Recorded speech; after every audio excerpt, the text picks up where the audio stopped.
Aloha. Aloha. Definitely thank you to the council, and especially to Chairman Don for bringing this hearing to this district where we are most affected by the geothermal well and what's being proposed further. And I believe that most of us here are in favor of green energy, not as a catchword to be used when it is politically expedient, but as a genuine, clean, and clear way to meet energy needs. Green energy must be green in all ways. The air we breathe, the earth's flora and fauna, and especially the health and well-being of each of us. I deeply, deeply appreciate the council's efforts to keep moving in that direction with bills like 292 and also other bills that you have attempted to pass, that unfortunately didn't. But this one that limits the noise and drilling hours at the geothermal site. Because this noise, as all the testimony indicates, for the people right there, is distressing, stressful, and definitely unhealthy. And though PGD and ORMAP lawyers would have us, we believe otherwise, their permits say that they must comply with all the local ordinances. And having these ordinances, our bills is one of the few ways we have to try to protect our local environment. So basically, they don't have a free ticket to ignore the wants and needs of the people of this island in favor of pushing ahead with their profit motives. Passing this bill is a step, small, but big in importance to ensure that our government, from local to the national level, puts the well-being of its citizens before the profit motives of corporations and the threats and the dealings of their lawyers. So thank you again, council members, to being here, to listen to our concerns, and for your care and your attention to safeguarding this beautiful island of ours. You are much appreciated for the stand you're taking, and I urge you to send this bill to the mayor so it can become part of the policies of this island created to protect its citizens, land, and air. Thank you. Thank you very much for your testimony. Senator Jean Thomas to come forward to the table, please. Jean Thomas. Our next testifier is Steve Hirakami to speak in support of Bill 292. Aloha. Aloha, and welcome back to Pahoa. And I'd like to thank especially Mr. Yagan, Mr. Pilato, and Ms. Smart for all your service in these past years on the council. And although we have only a few months left, we have some very important decisions to make. I have a personal story to this. I moved from Tula Big Island in 1974. I was lucky enough to secure a lease on 80 acres in Okiikau off of Community Road. And my God, coming from the city, I couldn't believe how dark at night it was, how much the stars were out at night, and how quiet it was. And in 1979, I had the misfortune of having one of the first not PGV, geothermal exploration wells moved within 2,000 feet of my cabin. The skies lit up, the sound was 24/7, it went on for 11 months, and it literally drove me crazy. It did drive me crazy. I slightly recovered since that time. One night in, maybe I drank too many beers, but it was driving me crazy, so I drove up to the geothermal site, which was up the back road from my property, and I knocked on the trailer there, and the operator was there, and I said, "Hey, this thing is, can't you make it more quiet?" And he told me that yeah, there were ways to mitigate the noise, but the developers weren't about to spend that kind of money at this time because they were still in the exploratory stage.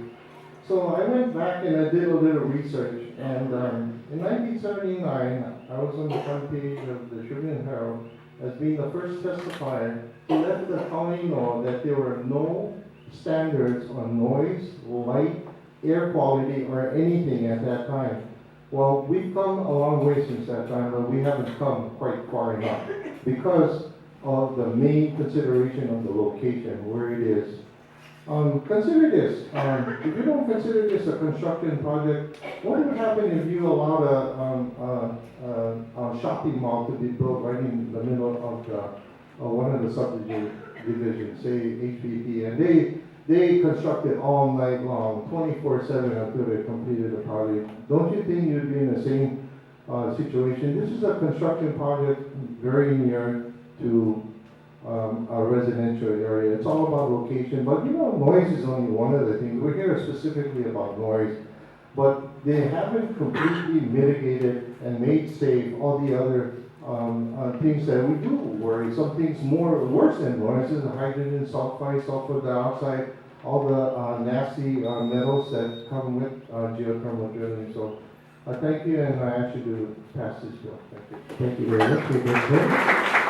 If I could ask James Bellum, James Bellum to come to the table, please.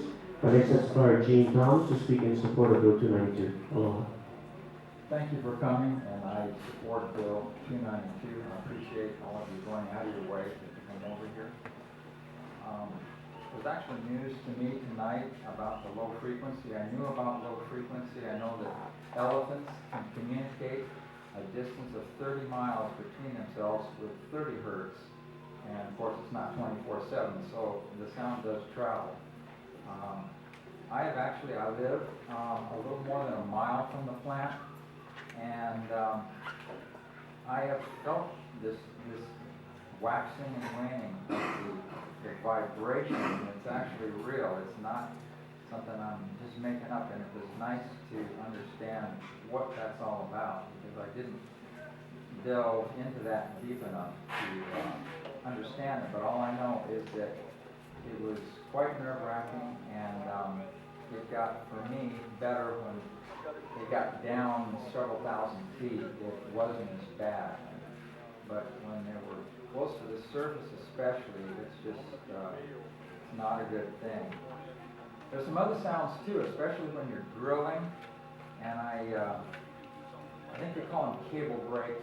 Evidently the cables lift the pipe and then they have to stop and drop down again, and they have brakes to stop the cable. And maybe it's operator error, I don't know what it is, but it's it's a very annoying screeching sound. And when you hear that screeching at night, it's like way worse than in the daytime. And I think that's another issue that really needs to be addressed, is the noise. Personally, it's all about the noise, but even the regular noise. It's bad sometimes in the daytime, but I don't know why it ramps up at night. But it does, and it causes sleeplessness with several of our friends and my wife. Luckily, I'm able to sleep through it, but it's just not a good thing. The drilling makes it go off the top. So I'm definitely in support of 292. I know it will make drilling cost more, but it doesn't matter. It's very unfortunate that in the very beginning, the plant was put in the wrong place.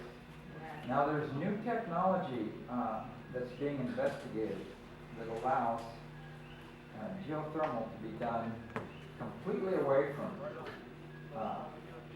residential subdivisions. Wherever there's just hot rock, it can be done.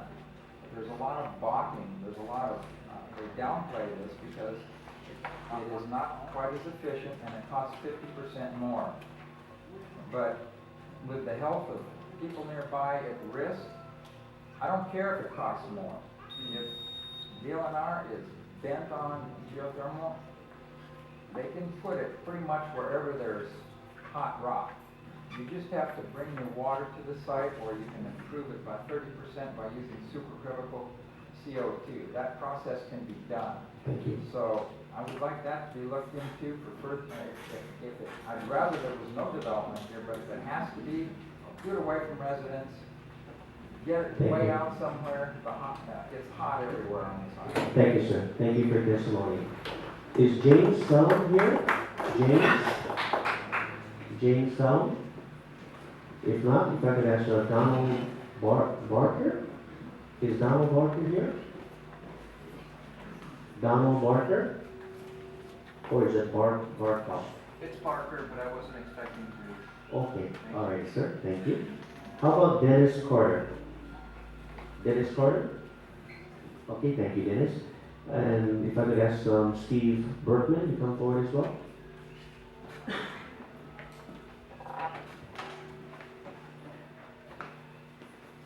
So our next testifier is Dennis Carter to speak in support of Bill 292. Hello. Well, first of all, I wasn't planning on speaking when I came here. I was just going to watch, but I got to speak up a little bit here. I was born and raised excuse me, in northern Minnesota. My parents worked at the mines. My grandfather was head geologist for USGS at the mines in northern Minnesota. There's 3 generations in my family alone that watched the northern half of Minnesota first get denuded of trees and then stripped of the earth to rip iron ore out of the ground, leaving these huge, ugly holes. They raped the land. I don't want to see that happen again. Not at all.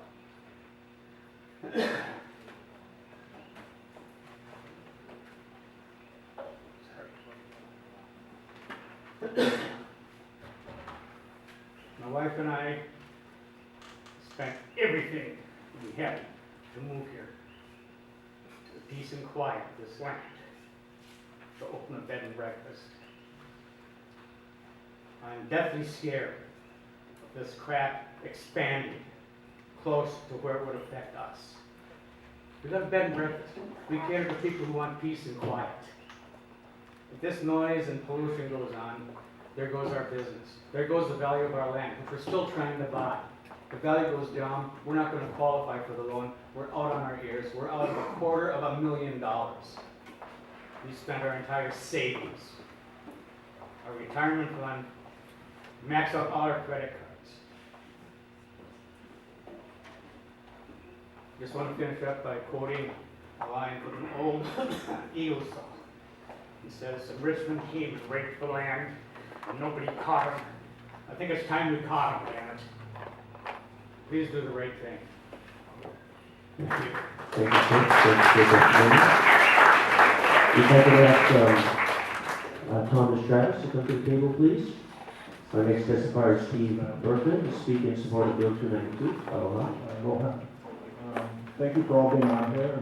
This kind of government, I think that's best to be able to do this. And, I wasn't really planning on speaking tonight. I didn't even know about this meeting until a couple hours ago, but hearing of it, I was very willing to come over here and be in support. I live within a 1 mile of the project. And depending on which way the wind blows and the time of night, I mean, it's pretty intense. I mean, there's just no doubt about it. And, I guess the biggest thing that I can kind of relate to is it's kind of worse than being right next to an airport. Because you've got it doesn't stop. It's just constant. And then they have these other sudden sounds that do come in. And when they do stop, if you ever take a breath and you go, that's how much you notice it when it actually does stop, because you kind of tune into it. It's just there. It's constant. It's significant. I think sound is a resource as well. I think it's one of the beauties of the island. And I hope, thank you for bringing this bill forward, and I hope it passes unanimously. Thank you. Thank you for your testimony. If I could ask Martin Blackwell to come forward to the table, please. Our next testifier is Thomas Travis to speak in support of Bill 292. Aloha. Thank you very much for being here. I'm speaking in support of Bill 292. First, I would like to address the question about whether this bill is just about PGB, because there's been a lot of discussion. The answer is no. There are several companies, I know of 3 personally, at many sites. I know of 5, and I guess there's many more companies and many more sites waiting to do exploratory drilling throughout the East Drift Zone, which is all the way from down to the lighthouse. So this is about a lot more than PGB, and this is about a lot more than the neighbors that I think their testimony cemeteries. Bill 292 is not just about noise. Drilling, according to experts, is the most dangerous time during geothermal development. Drilling at night increases the anxiety of those that live closest to the drilling site. Nearby industrial activity disrupts the rhythm of the human family, disrupts homework, the ability to entertain, and the ability to relax. Industrial activity disrupts the home market, causing falling property values. Does stopping drilling by 292 cause undue risk of a blowout? 24 October, contractors that were experts on drilling and received commercial compensation from working on the PGV site were contracted by the state, the Department of Land and Natural Resources, to evaluate the impact of Bill 292. In verbal testimony, these contractors stated that stopping drilling would cause thermal cycles on the drill apparatus and possible collapse of the edge of the drill boundary. These issues would increase the risk of blowout and increase the complexity of the drilling operation. This argument presented by DLNR deserves some consideration. If such drill stoppages impose risk, why doesn't DLNR regulate those drill stoppages or regulate issues that could lead to such stops in drilling? Things like ordering spare parts, having backup power supplies, robust personnel policies to be sure there are experts on site. Does DLNR monitor the number of drill stops that have occurred, and if so, can they provide that data to the community? Does DLNR balance the risk of drill stops against the risk of health and safety of the community? Finally, I'd like to talk about best available control technology. From Dr. Suzanne Wakeland's research on permits and permitting that was presented to the council as testimony on 23 October. I quote, condition 20 of the GRP states that, GRP2 states that best available control technology must be employed for no noise emissions to all aspects of the project. I'm sorry. Thank you. Thank you for your testimony, sir. That's the red light. I'm You, done. you want to summarize, briefly summarize, sir? Well, I'll just finish reading the statement from the control permit. Noise reduction measures must be implemented unless a facility substantially complies with residential noise standards. In a PGV community meeting 3 days ago, the PGV manager, Paul Thompson, stated that PGV's efforts to reduce noise have been inept. Thank you. Thank you very much. If I could ask,